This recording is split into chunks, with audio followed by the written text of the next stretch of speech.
सम्मानित देशवासियों, जय हिंद।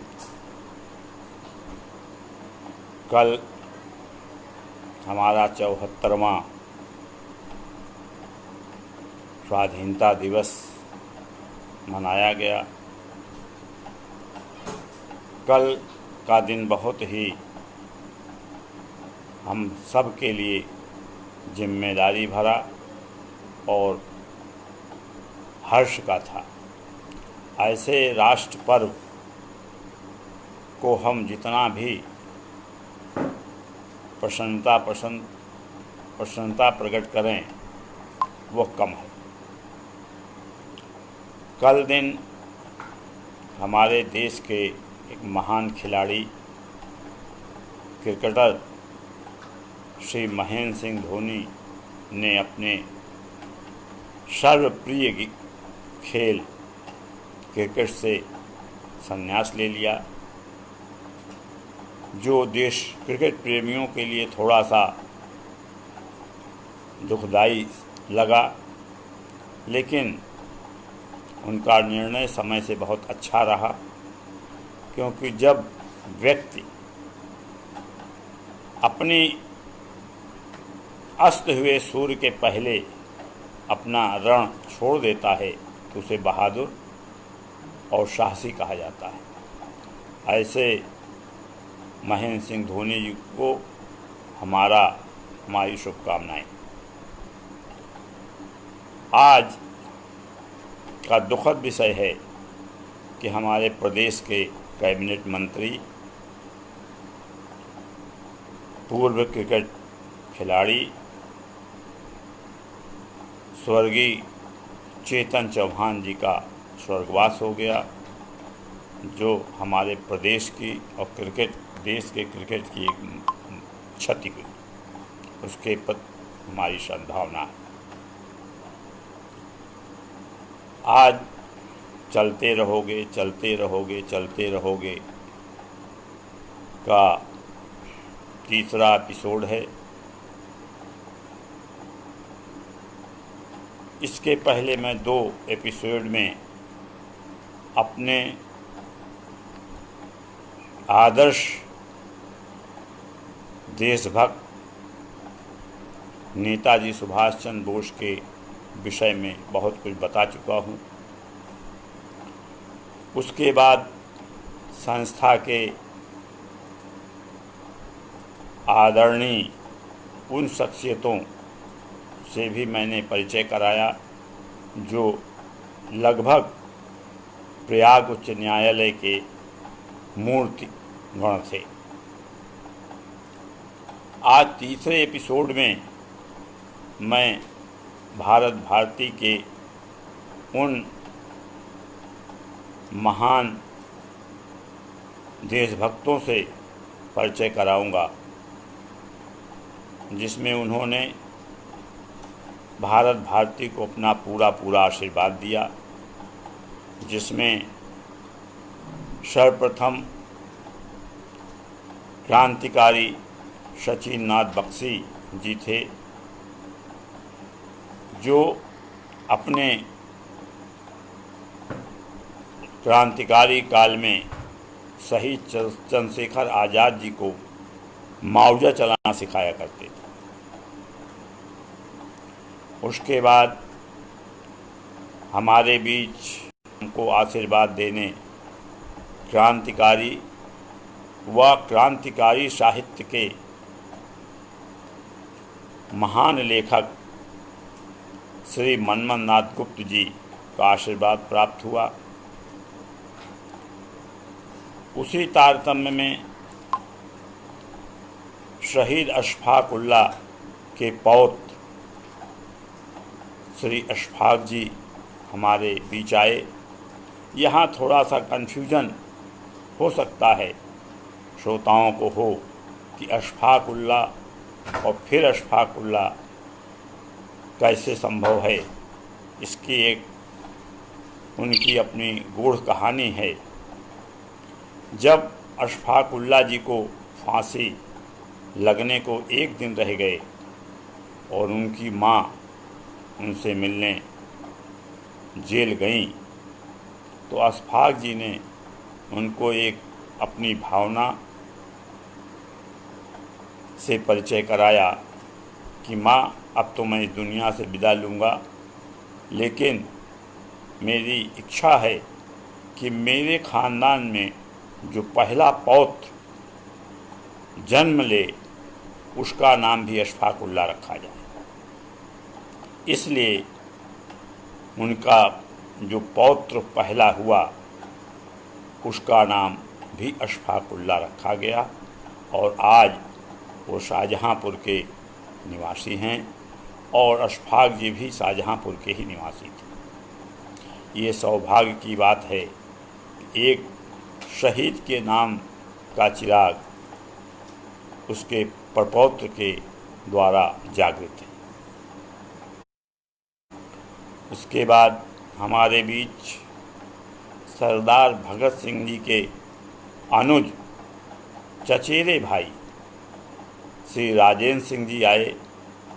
उन्होंने बड़ी सहृदयता से हमारा आमंत्रण स्वीकार किया और उन्होंने शहीद भगत सिंह जी के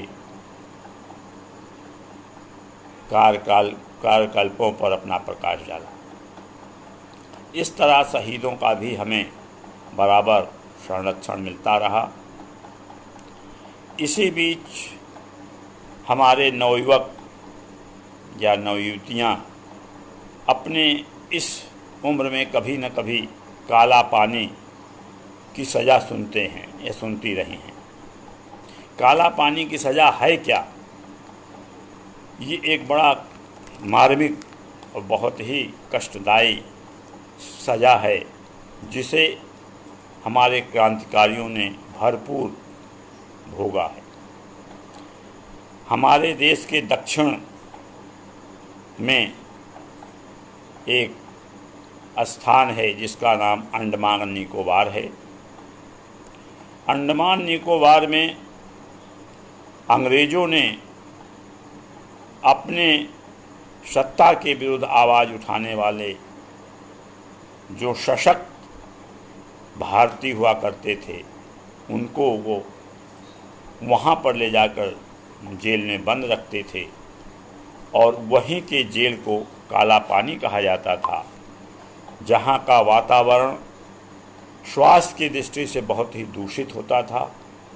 साथ साथ वहाँ की जो जेल कुर्सियाँ बनाई गई थीं उसे देखकर आपके दिल कांप जाएंगे कि वो मनुष्य के एक आदमी के नाप से थोड़ी सी बड़ी कोठरियाँ बनाई जाती थीं।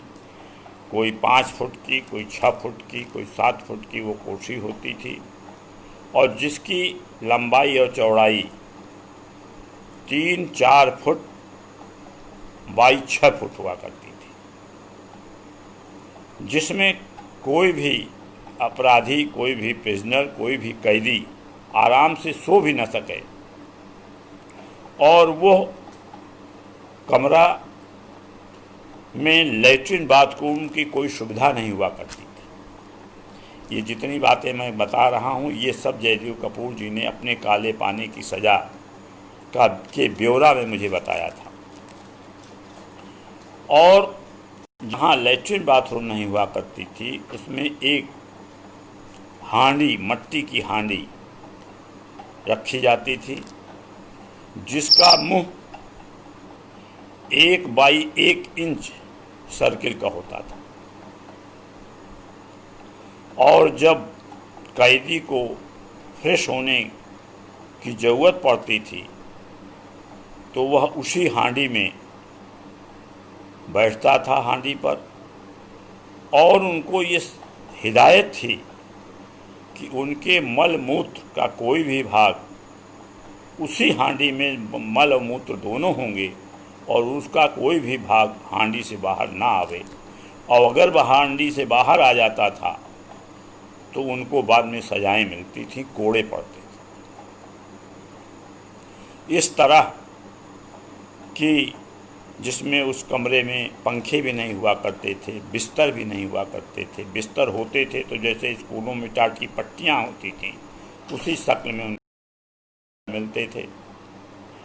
और ऐसी स्थिति में उस कमरे में केवल एक खिड़की होती थी। जो कमरे दोनों तरफ बने होते थे, बीच में गलियारा होता था। दाएं और बाएं कमरे होते थे, बीच में गलियारा होता था, जहां सैनिक उनकी सुरक्षा में पहरेदार, जेल के पहरेदार वहां टहला करते थे। उसमें 1.5 बाई 2 के खिड़की हुआ करती थी। इस तरह की यातनाएं हमारे इन देशभक्तों को अंग्रेज़ों ने दिया और हमारे देशभक्तों ने बाखूबी अपने उन यातनाओं को सहते हुए कभी भी अंग्रेज़ सरकार से माफ़ी नहीं मांगा। उसी बीच जयदेव जी ने बताया कि हम और भगत सिंह जी उसी रोह के कमरों में बंद थे। हमारा कमरा पहले पड़ता था। एक रात मध्य रात्रि, लगभग उन्होंने बताया कि 1:30-2 बजे का समय था। ऐसा लगा कि कोई कैदी यहाँ से ट्रांसफ़र हो रहा है। मन से भी शंका थी। कुछ पहले से ऐसी जानकारियाँ मिलती थीं कि भगत सिंह जी को किसी दूसरी जगह जेल में शिफ्ट किया जाएगा। रात्रि का 1:30-2 बजे का समय था। कपूर साहब ने बताया कि कुछ बेड़ियाँ जो कैदी के पैरों में दोनों तरफ बांधी रहती थीं, खनकती थीं। वो बेड़ियों की खनकने की आवाज़ आई। उन्होंने कहा कि मेरा दिमाग चौंका। मुझे ये लगा कि देखें कि कौन जा रहा है। उन्होंने कहा कि हमने अपनी खिड़की के पास खड़े हो गए और वो बेड़ियाँ खनकती रहीं। थोड़ी देर बाद हम देखते रहे तो पुलिस के 10-15 लोगों की संख्या में भगत सिंह जी ले जाए जा रहे थे। मुझे बड़ा कौतूहल हुआ यह जानने का कि हमारा सेनापति कहाँ ले जाया जा रहा है। मैंने आवाज़ लगाई, सरदार हमारे लिए क्या आदेश है।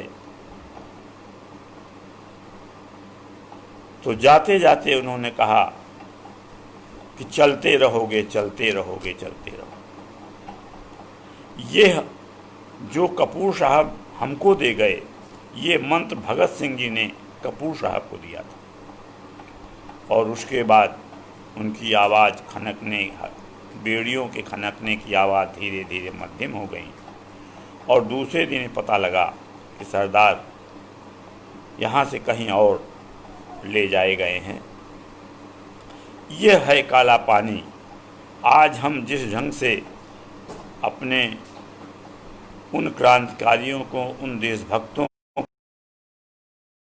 यह भूलते जा रहे हैं, यह शायद हमारा भी अपना अपराध है कि जिन लोगों ने इतनी इतनी यातनाएं सहकर हमारी आज़ादी की लड़ाई लड़ी और हमको आज़ाद कराया, वहाँ उनकी उपेक्षा हुई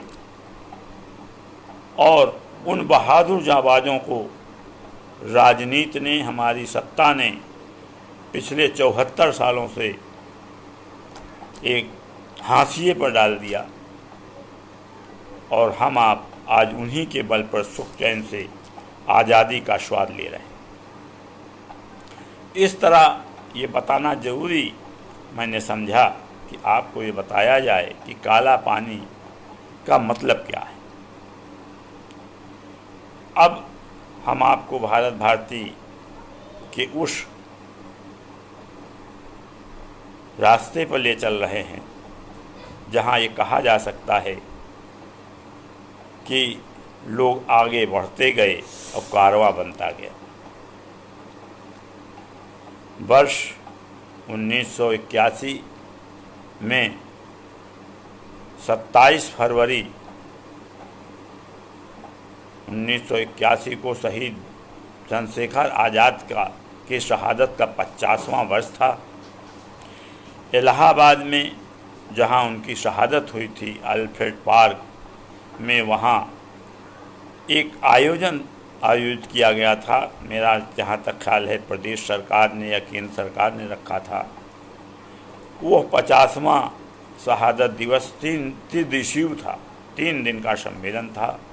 उसमें देश के कोने कोने से वे क्रांतिकारी और स्वतंत्रता सेनानी को आमंत्रित किया गया था। वो उत्तर, पूरब, पश्चिम, दक्षिण, जहाँ के भी वो लोग थे, वो सब उस त्रिदिवसीय सम्मेलन में आए और वहाँ एक बहुत बड़ी सभा हुई। सभा में लोगों ने चंद्रशेखर आज़ाद जी को मूर्ति पर अपनी अपनी श्रद्धांजलियाँ दी, अल्फ्रेड पार्क में, जहाँ वो आज भी स्थापित है। और उसके बाद सम्मेलन का समापन सिविल लाइन बस स्टेशन के निकट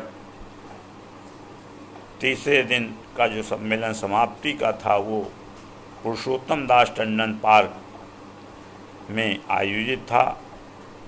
ऐसे शुभ घड़ी पर हमने भी अपनी संस्था की स्थापना की घोषणा उन क्रांतिकारियों और स्वतंत्रता सेनानियों के बीच एक पंपलेट न्याय हिंद फौज के नाम का वितरित किया। उन लोगों ने सहानुभूति प्रकट की और उसके बाद हम लोगों ने अपनी यात्रा 1981 में, जब हमको राज्य सरकार से मान्यता प्राप्त हुई, तो हम लोगों ने 82 से अपने आयोजन की शुरुआत की। इस शुरुआत के दौर में मुझे या भारत भारती को कुछ ऐसी शख्सियतें मिली जिन्होंने भारत भारती को कंधे पर बैठाया, उंगली पकड़ के चलाया, जिनमें मुख्य रूप से हमारे जनपद के डॉक्टर सत्यप्रकाश सिंह जी थे, जो बहुत ही विद्वान, सौम्य स्वभाव और हम लोगों से सहानुभूति रखने वाले थे। उनके घर वो गोला घाट पर एक किराए के मकान में रहा करते थे। जब कभी भी हम लोगों को ज़रूरत पड़ती थी उनकी सलाह की, तो हम उनके घर जाते थे। वो चाहे रात बजा हो, चाहे दिन का समय हो, चाहे दोपहर का समय हो, वो बड़े दिल से मिला करते थे और अपनी सलाह दिया करते थे। ऐसी शख्सियत को हम प्रणाम भी करते हैं और ऋणी भी हैं उनके। उसी तारतम्य में हमें या भारत भारती को एक ऐसी शख्सियत मिली जिसको जनपद आज प्रदेश रत्न के नाम से जानता है। उनका शुभ नाम श्री करतार केशव यादव है। जब उनसे हमारी मुलाकात हुई, उससे पहले वे नगर में 2 शहीदों की मूर्तियां स्थापित कर चुके थे। बस स्टेशन, स्टेट बैंक के सामने पार्क में उन्होंने शहीद चंद्रशेखर आज़ाद की मूर्ति की स्थापना करवाई थी और जिला परिषद प्रांगण के मुख्य द्वार के सामने शहीद भगत सिंह जी की प्रतिमा का स्थापना कराई थी। ये व्यक्तिगत रूप से ये काम इन्होंने किया था। उनका कोई मंच नहीं था, उनकी कोई संस्था नहीं थी, लेकिन वो शहीदों के प्रति बहुत ही समर्पित और भावुक थे। उनकी मुलाकात मेरी हुई और ये कहूँ तो गलत ना होगा कि वो भगवान कृष्ण के रूप में भारत भारती की उन्होंने सेवा की, स्थापना की और अपना वो योगदान दिया जो शायद आज के आर्थिक युग में, आज के भौतिक युग में कोई नहीं दे सकता।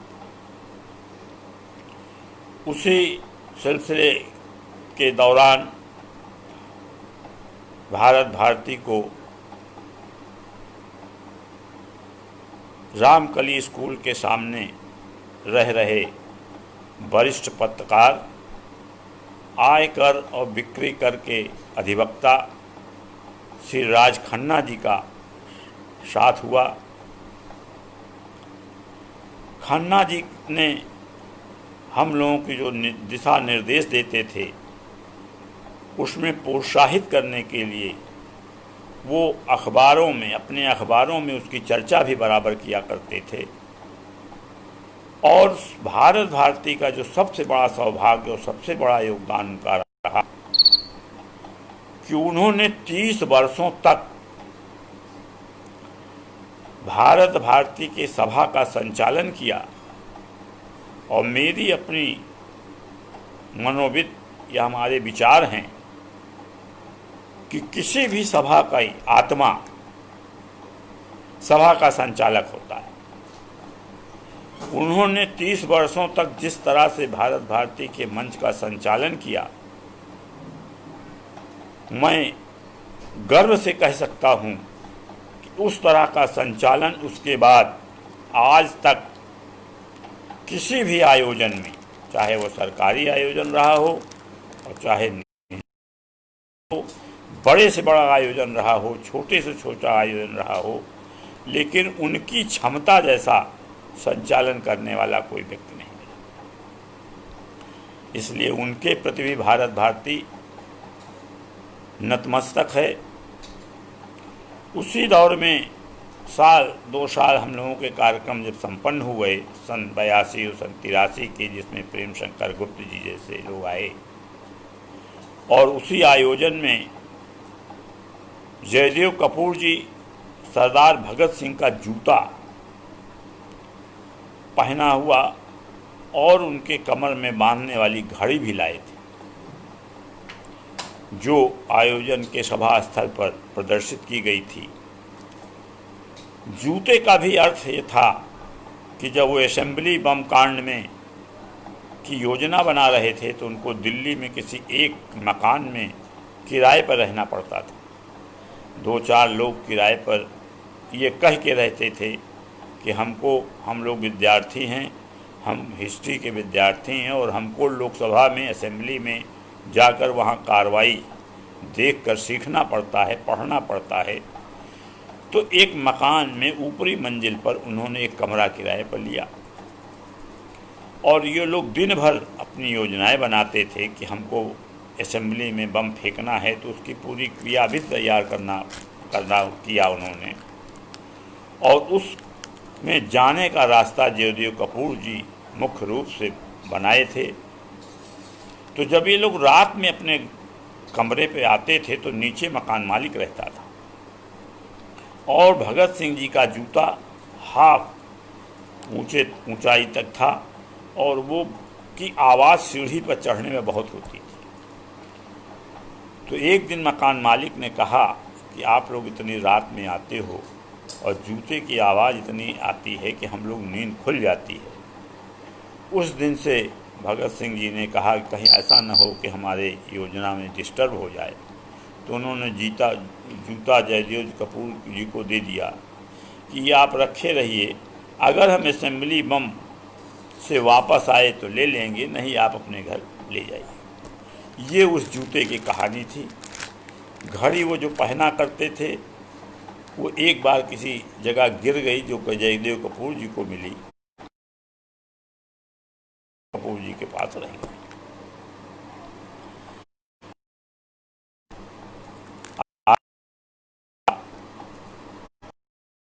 एक बड़े ही उदार और बड़े ही सज्जन का मेरा कोई परिचय भी नहीं था। नव भारत टाइम्स में पत्रकारिता करने वाले श्री आदित्य सिंह जी का से हमारा संपर्क हुआ। उनको भारत भारती के कार्यक्रम बहुत ही अच्छे लगे। साल लगभग हमारे आयोजन में बिना बुलाए आया करते थे और जितनी भी हमारे कार्यक्रम की समाचार होता था वो सब वो अपने अखबारों में दिया करते थे और संस्था की बड़ी प्रशंसा भी लिखा करते थे। इस तरह इन लोगों ने भारत भारती को एक ऐसा सहारा दिया कि जिसे मैं ये कहूँ कि ये भारत भारती के स्तंभ थे। पिछले एपिसोड में मैंने प्रथम वर्ष और द्वितीय वर्ष के कार्यक्रम की रूपरेखा बता चुका हूँ। सन 82 और 83 की रूपरेखा आप सुन चुके हैं। अब मैं 84 के कार्यक्रम की जानकारी कुछ देना चाहूँगा और ये भी बता दूं कि केवल ये मंची कार्यक्रम हम लोगों का साल में एक बार जो होता था, यही हमारा लोगों का अकेला कार्यक्रम नहीं था। हमारी संस्था ने तय किया था कि हर महीने हम एक काम किया करेंगे और अपने शहीदों की शहादत दिवस या उनकी जन्मतिथि पर ही किया करेंगे। इस तरह हम लोगों ने पूरे साल का टाइम टेबल बनाया था, जो जनवरी से लेकर दिसंबर टाइम टेबल बना था और उसमें हर तिथि शहीदों के नाम पर निर्धारित की गई थी। 23 जनवरी सुभाष जी के जन्मदिन था, वो मनाया था। 27 फरवरी सरदार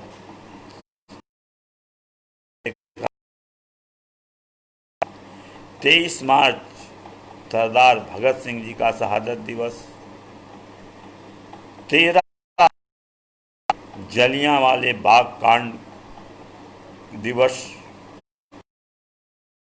मई दिवस, 17 जून अंगना लक्ष्मीबाई जी का शहादत दिवस, जुलाई चंद्रशेखर आजाद,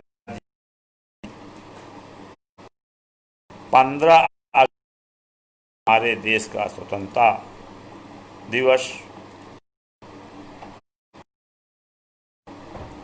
28 सितंबर शहीद भगत सिंह जी का जन्मदिन, 12 नवंबर भारत भारती दिवस। हमारे लोगों के ही बीच एक सदस्य महंत प्रजापति का आगमन हुआ और वो बहुत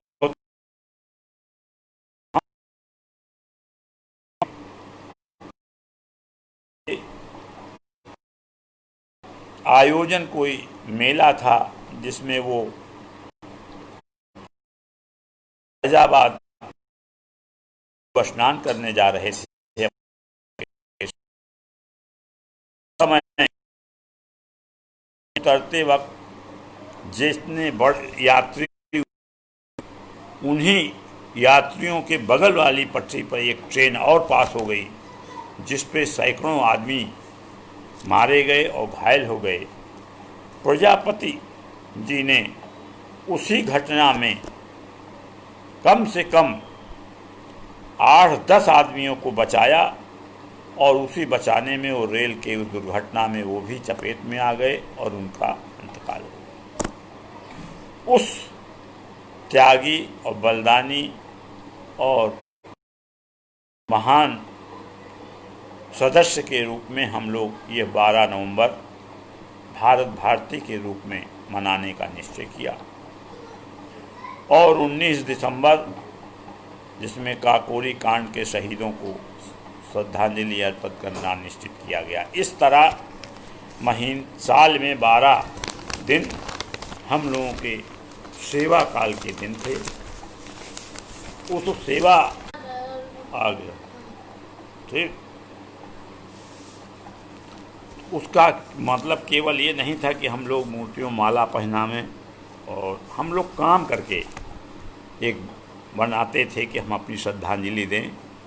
उसी में जैसे 27 फरवरी चंद्रशेखर आज़ाद जी का बलिदान दिवस था सन 1984 में, हम लोगों ने ये तय किया कि आज के दिन हम कुछ ज़रूरी वस्तुएं जिला चिकित्सालय में देंगे और वो वस्तुएं देंगे जो जिला चिकित्सालय में मरीजों के लिए उपलब्ध नहीं होती, या अगर होती है तो 2-4-10 बेड के बीच में एक सामान होता है, जैसे मूत्र त्याग बर्तन, मल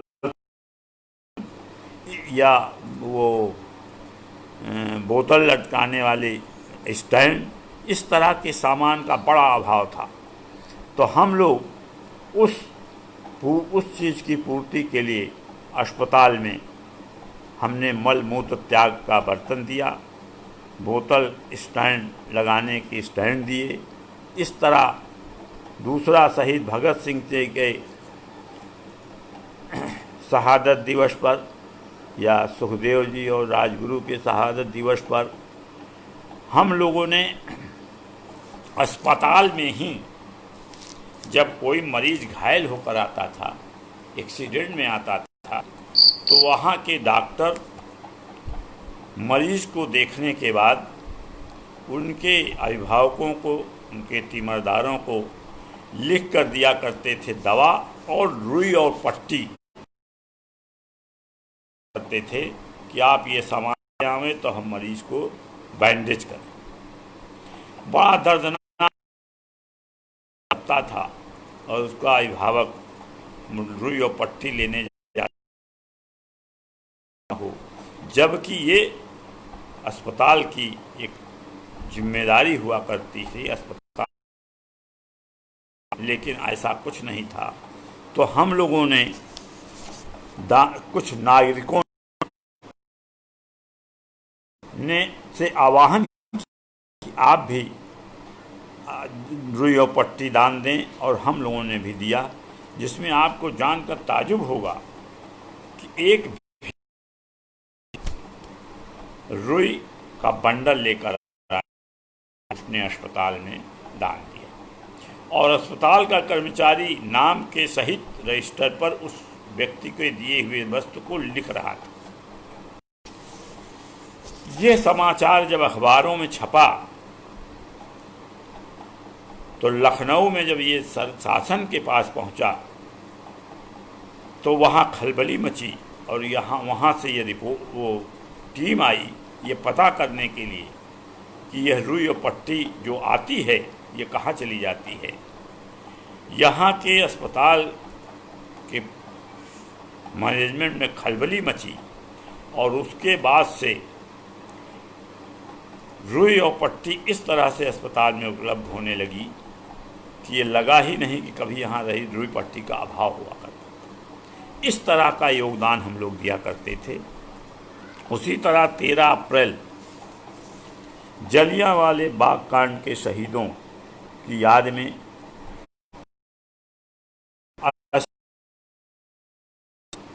सुंदर देवी नेत्र चिकित्सालय, जो सीतापुर नेत्र चिकित्सालय के अधीन काम करता था, वो एक तरह से प्राइवेट हॉस्पिटल ही माना जाता था क्योंकि उसमें सरकार का कोई योगदान नहीं हुआ करता था।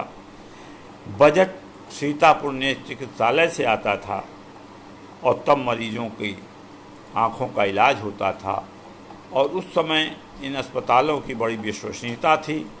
डॉक्टर भी बहुत सेवक हुआ करते थे, बड़े से अच्छे ढंग से लोगों की आँख के ऑपरेशन होते थे, कम पैसे में होते थे और उनको सब सुविधाएँ मिलती थी।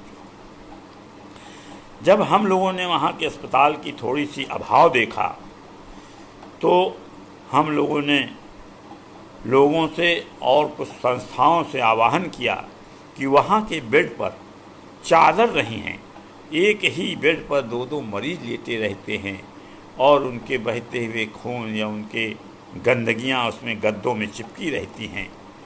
तो हम लोगों ने अपने घर के प्रार्थना करके कुछ चादरें इकट्ठा की और उस समय के रोटरी क्लब महिला गुट से आवेदन किया गया तो उन्होंने भी अपनी क्लब के तरफ से 14 चादर स्वेच्छा से दान दिए।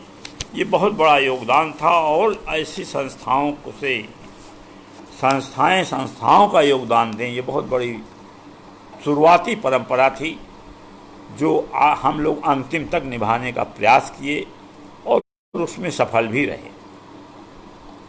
इसी तरह 1 मई मजदूर दिवस पर हम लोग कोशिश ये करते थे कि मजदूरों तक हम पहुँचें।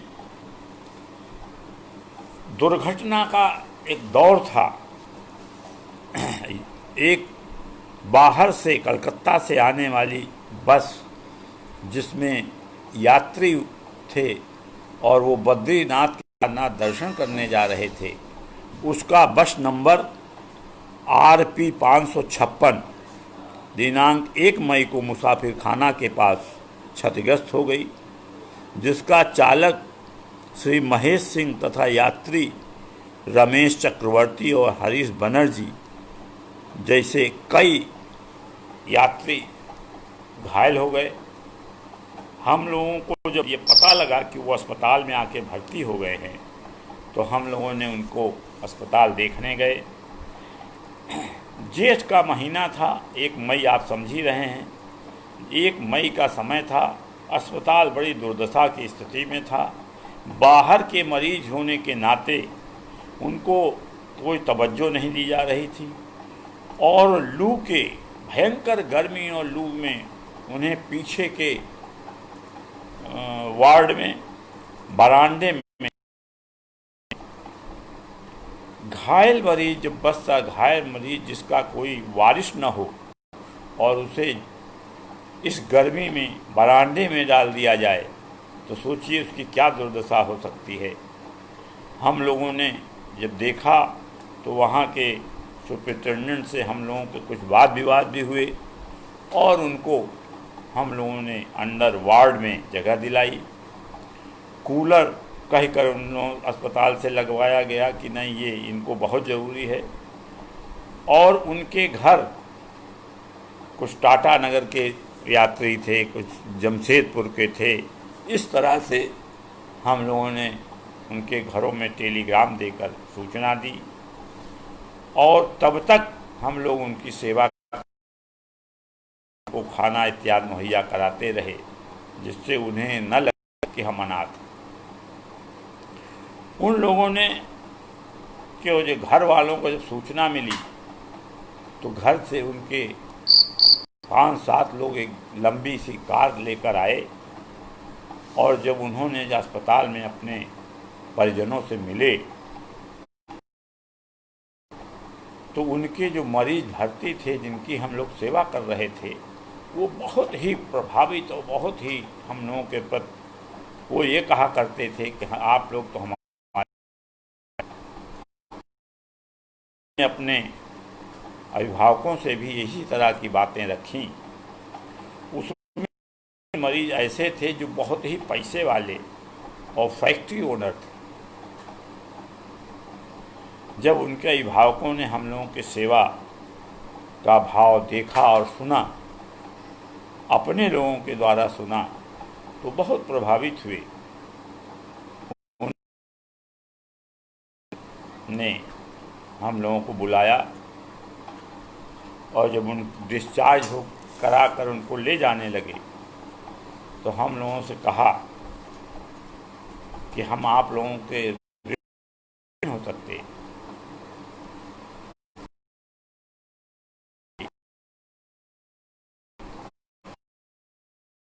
करके कहा कि जिसकी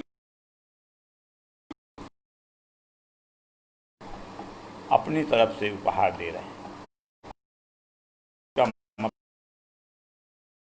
9,999 तक हम भर सकते थे, लेकिन पैसे के लिए ये सेवा नहीं की है। हम कुछ आपसे मांगें, वो दे दीजिए तो हमें बड़ी खुशी हो। वो लोग थोड़ा भौचक्के हुए, ऐसा ना हो कि ये लोग कुछ ऐसी चीज़ मांग लें जो हम न दे सकें। हमने कहा अगर बड़ा दब से मतलब अफसोस वो महसूस करते हुए सब चाहते उन्होंने कहा अच्छा बताइए। हमने प्रस्ताव रखा कि जिस तरह यात्रियों की हमारी आपकी की सेवा की है, उसी के सामने ऐसी घटना आपके क्षेत्र में सुनने में आवे, देखने में आवे, तो जिस तरह हमने सेवा, तरह आप उनकी सेवा करेंगे, यही हमारे सेवा का आपके प्रति उपहार होगा। बाकी हम पैसा एक नहीं लेंगे, क्योंकि हम लोग जो सेवा करते हैं पैसे। उनमें एक 70-80 साल के बुजुर्ग ने हम लोगों को पैर छूने तक की कोशिश की कि हम आपकी किस भाषा में आंसू आ गई, और बहुत बहुत धन्यवाद परिजनों। हम लोग इस तरह की खोजा करते थे। उसी तरह 18 जून ने जिले में टीकाकरण का कोई केंद्र नहीं था, भी नहीं था, किसी डॉक्टर के यहाँ भी नहीं था, और ये पोलियो हमारे जिले में थी। हम लोगों ने तय किया कि नगर पालिका अस्पताल,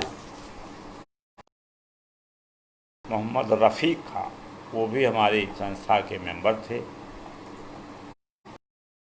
सहमत से कि इसमें एक जरूरत पड़ती, वो खुद कंपाउंडर किया गया कि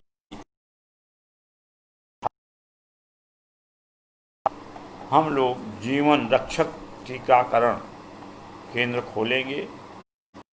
हफ्ते में एक दिन जरूरतमंदों को यहाँ टीका दिया जाएगा। आप ये ताजुब करेंगे, वो टीका यहाँ मिलता भी नहीं था। हफ्ते से लोग किसी तरह प्रबंध करके एक दिन पहले इलाहाबाद जाया करते, मस लेकर जाया करते थे, हुआ करती थी, और वहाँ से वो दवा। इस तरह टीकाकरण के लिए हम लोगों ने